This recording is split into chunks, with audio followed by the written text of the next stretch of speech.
سورج کی رفتار ہے 9 لاکھ کلومیٹر فی گھنٹہ، زمین کی رفتار ہے 24,000 کلومیٹر فی گھنٹہ۔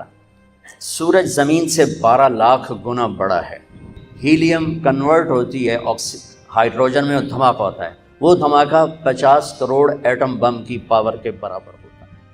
فَإِذَا هُمْ مُظْلِمُونَ، یہ ایک آیت ہے جس سے میں یہ مضمون پیش کر رہا ہوں کہ دنیا کی اصل اندھیرا ہے، روشنی نہیں۔ ویسے بھی آج کی ریسرچ ہے کہ اس کائنات میں 97% بلیک ہولز ہیں، اندھیرا ہے، اور 3% ٹوٹل روشن ہے۔ تو روشنی کو اللہ لاتا ہے۔ دنیا کی روشنی کے لیے اللہ نے 2 نور اتارے۔ ایک نور ہے سورج کا، وجعل الشمس سراجا، اور ایک نور ہے چاند کا، والقمر قدرناہ منازل حتی عاد کالعرجون القدیم۔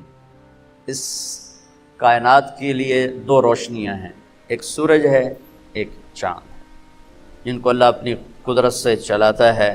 الشمس تجری لمستقر لها ذلك تقدیر العزیز العلیم، والقمر قدرناہ منازل حتی عاد کالعرجون القدیم، لا الشمس ينبغی لها ان تدرک القمر ولا اللیل سابق النہار وکل فی فلک یسبحون۔ الشمس والقمر دائبین کہتا ہے، الشمس والقمر والنجوم مسخرات بامر کہتا ہے، وجعلنا سراجا وہاجا کہتا ہے۔ یہ قرآن مختلف آیات میں اللہ کی بادشاہی کا نظام کا پتہ بتلاتا ہے کہ اس دنیا کے اندھیروں کو دور کرنے کے لیے اللہ نے کیا نظام چلایا۔ ایک سورج کا، ایک چاند کا، بے خطا نظام، ان میں کبھی کوئی خلل واقع نہیں ہوتا کہ یمسک السماوات والارض ان تزولا، کہ ان کو مضبوطی سے تھاما ہوا ہے میرے اللہ نے، یہ 1 انچ کے برابر آگے پیچھے نہیں ہو سکتے۔ ایک چھوٹی سی مثال دیتا ہوں۔ سورج کی رفتار ہے 9 لاکھ کلومیٹر فی گھنٹہ، زمین کی رفتار ہے 24,000 کلومیٹر فی گھنٹہ، اور سورج زمین سے 12 لاکھ گنا بڑا ہے، اور وہ گیسز کا مجموعہ ہے، اس میں کوئی ٹھوس چیز نہیں، گیسز ہیں، سب گیسز، اور اس میں 1 سیکنڈ میں جب ہیلیم گیس کنورٹ ہوتی ہے ہائیڈروجن گیس میں تو دھماکہ ہوتا ہے۔ ہر سیکنڈ میں یہ دھماکے ہو رہے ہیں، اور یہ ایک دھماکہ جو 24 گھنٹوں کے آپ منٹ بنائیں پھر ان کے سیکنڈ بنائیں، تو 24 گھنٹوں کے ہر منٹ کے ہر سیکنڈ میں سورج میں ہیلیم کنورٹ ہوتی ہے ہائیڈروجن میں، دھماکہ ہوتا ہے، وہ دھماکہ 50 کروڑ ایٹم بم کی پاور کے برابر ہوتا ہے۔ 50 کروڑ ایٹم بم کی پاور کے وہ برابر ہوتا ہے، اور میرے رب نے اس کو اس طرح سنبھال کے چلایا ہوا ہے کہ 1 سینٹی میٹر نہ ادھر ہوتا ہے نہ ادھر ہوتا ہے۔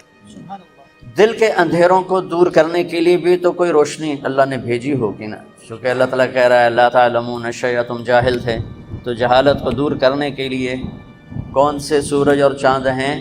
تو وہ ایک نور ہے قرآن کا، اور ایک نور ہے محمد مصطفیٰ۔ 53 برس کی عمر میں آپ نے مکہ سے مدینہ کی ہجرت فرمائی، اور 10 برس آپ نے مدینہ میں قیام فرمایا۔ 11 ہجری میں آپ حج کے لیے تشریف لے، اور یہ صورت آئی 11 تاریخ کو، 11 حج کے ذوالحج، اذا جاء نصر اللہ والفتح۔ اس میں اشارہ تھا کہ میرے نبی آپ کا مشن مکمل ہو چکا ہے، اب آپ ہمارے پاس آنے کی تیاری فرمائیں۔ 29 محرم صفر، 29 صفر عصر کی نماز کے بعد ایک جنازہ تھا۔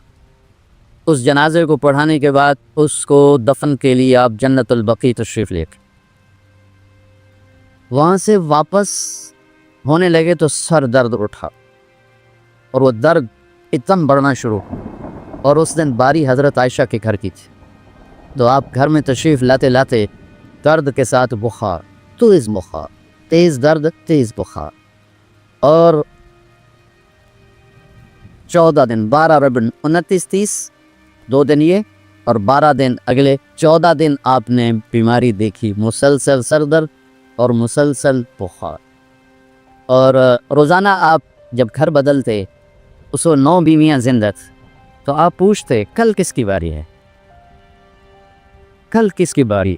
جی میمونہ کی۔ اگلا دن کل کس کی باری؟ یہ حفصہ کی. کل کس کی باری ہے؟ ام سلمہ کی ہے. تو بیگمات نے اس سے سمجھا کہ اللہ کے نبی یہ چاہتے ہیں کہ میں بیماری کے دن عائشہ کے پاس ہو جاؤں، ورنہ آپ کو تو خود پتہ ہے کل کس کی باری ہے، پرسوں کس کی باری ہے، ترسوں کس کی باری ہے. تو حضرت میمونہ کے گھر میں آپ تشریف فرما تھے، تو ساری باقی 8-7 بیگمات جمع ہوئیں اور انہوں نے آ کے عرض کی یا رسول اللہ، جب تک آپ بیمار ہیں آپ عائشہ کے پاس آرام فرمائیں، اور جب اللہ آپ کو شفا دے دے تو پھر ہماری ترتیب کو آپ دوبارہ شروع فرما دے. تو آپ نے سب کا شکریہ ادا کیا، علی اور عباس کو بلایا، ان کے کندھوں پہ آپ نے یوں ہاتھ رکھے اور آپ کے پاؤں یوں زمین پہ لگ رہے، آپ پورا پاؤں نہیں لگا پا رہے تھے کمزوری سے، یہ پوزیشن کے اس طرح. اور یہ پیر کا دن تھا، آپ حضرت عائشہ کے گھر میں داخل ہوئے اور اگلے پیر کو حضرت عائشہ کے گھر میں آپ اپنے اللہ کے پاس چلے گئے. آخری ہفتہ آپ نے حضرت عائشہ کے گھر میں گزارا. صحابہ ملاقات کے لیے حاضر ہوئے تو آپ ان کو دیکھ کے رونے لگے اور فرمایا کہ میں تمہیں اللہ کے سپرد کرتا ہوں، اللہ تمہاری حفاظت کرے، اللہ تمہارا ساتھی ہو، آواکم اللہ، حفظکم اللہ، نصرکم اللہ. بہت دعائیں دی. آپ کے جانے میں 5 دن باقی تھے تو آپ نے فرمایا مجھے 7 کنوؤں کے پانی سے غسل کرواؤ. تو 7 کنوؤں سے پانی لایا گیا مشکیزوں میں بھر کے. تو حضرت عائشہ کے گھر میں کوئی ایسا ٹب نہیں تھا جس میں بیٹھ کے وہ آپ نہا سکتے، تو حضرت حفصہ کے گھر سے ٹب منگوایا گیا، آپ اس میں بیٹھے، تہمت باندھا ہوا تھا، کرتا اتارا اور آپ پر 7 کنوؤں کا پانی ڈالا گیا، تھوڑا تھوڑا تھوڑا تھوڑا تھوڑا تھوڑا. تو اس سے بخار کی شدت کم ہوئی اور آپ سر درد کی وجہ سے آپ نے ایسے پٹی باندھی سرخ رنگ کی، اور اس کے بعد حضرت علی اور فضل بن عباس کے کندھوں کا آسرا لے کر آپ مسجد میں تشریف لائے اور آپ ممبر پر بیٹھے اور آپ نے فرمایا لوگوں میرے جانے کا وقت آ چکا ہے. میں نے کسی پر زیادتی کی، کسی کو تھپڑ مارا ہو، کسی کو چھڑی ماری، کسی کا حق دبایا ہو، تو میں اپنی جان کے ساتھ مال کے ساتھ حاضر ہوں، مجھ سے یہی بدلہ لے لو، آخرت میں میرے خلاف کوئی دعویٰ نہ کر. میں آخرت کے حساب کو برداشت نہیں کر سکتا. جن کے طفیل لوگوں کا حساب معاف ہوگا، جن کے طفیل، جن کی شفاعت پر لوگ بے حساب جنت میں جائیں گے، وہ روتے ہوئے فرما رہے ہیں کہ میں آخرت کے حساب کو نہیں دے سکتا. تو سارے صحابہ رونے لگے، لیکن آپ اپنی بات کو دہراتے رہے، کوئی بھی نہیں اٹھا. تو آپ نے ظہر کی نماز پڑھائی، ظہر کے بعد پھر ممبر پر آئے اور فرمایا کہ لوگوں یہیں مجھ سے حساب کتاب کر لو، آگے نہ کرنا. بتاؤ میں نے کسی کا کوئی حق دینا؟ ایک صحابی کھڑے ہو، یا رسول اللہ آپ نے میرے 3 روپے دینے ہیں، 3 درہم. تو آپ نے فرمایا دینے ہوں گے ضرور، پر مجھے یاد نہیں، بتاؤ گے کس طرح دینے ہیں؟ کہ یا رسول اللہ آپ کے پاس سائل آیا تھا، آپ سے مانگا، آپ کے پاس تھے نہیں، تو آپ نے مجھ سے کہا تیرے پاس کچھ ہیں؟ تو میرے پاس 3 درہم تھے، تو آپ نے فرمایا تو دے دے، میں بعد میں ادا کر دوں گا. ہاں یاد آ گیا. تو میرے گھر کے میرے نبی کے گھر میں تو تیل نہیں تھا، ایک چھٹانگ جس سے چراغ جلتا، پیسہ کہاں سے آتا؟ تو آپ کے سامنے آپ کے کزن فضل بن عباس کھڑے تھے. آپ نے فرمایا فضل میرا قرضہ ذمہ لیتے ہو؟ جن کے لیے کائنات سجائی گئی، جنت کی چابیاں جن کو پکڑائی گئی، جاتے ہوئے 3 روپے دینے کی ہمت نہیں تھی.